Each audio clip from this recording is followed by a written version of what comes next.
అవును బాబు, మనం పొద్దున బూడిద గుమ్మడికాయ జ్యూస్ తాగినాం కదా, తాగడం వల్ల దాని బెనిఫిట్స్ చెప్పండి.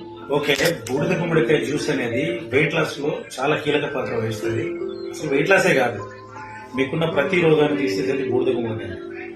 ఉదయము 7 గంటలకి మీరు 300 ml బూడిద గుమ్మడికాయ జ్యూస్ తీసుకున్నట్లయితే అసలు శరీరంలో రోగం రావడం కారణం క్లీనింగ్ లేకుండా, మీ గట్ హెల్త్ బాగా లేకపోవడం, పేగుల్లో మనం తిన్న కలుషిత ఆహారము అది పేగుల్లో మలినాలు క్రియేట్ చేస్తుంది. ఆ మలినాలు కంప్లీట్ గా ఇంటెస్టైన్ లోకి వెళ్ళి క్లీన్ చేసి బయట డిటాక్సిఫై చేసి పంపిస్తుంది. సో ఈ బూడిద గుమ్మడికాయ రెగ్యులర్ గా మీరు తీసుకున్నట్లయితే వెయిట్ లాస్ ఒకటే కాదు, ప్రతి ఒక్క రోగము క్రమక్రమంగా వెళ్ళిపోతుంటుంది బాడీ నుంచి. అందుకనే మార్నింగ్ ఈ జ్యూస్ ఖచ్చితంగా తాగాలని చెప్తున్నా బాగుంది. మన రైతు చిన్న డౌట్ బాబు, చెప్తా, 1 గ్లాస్ తాగనా 2 గ్లాస్ తాగనా? 300 ml తాగా సార్. 300 ml.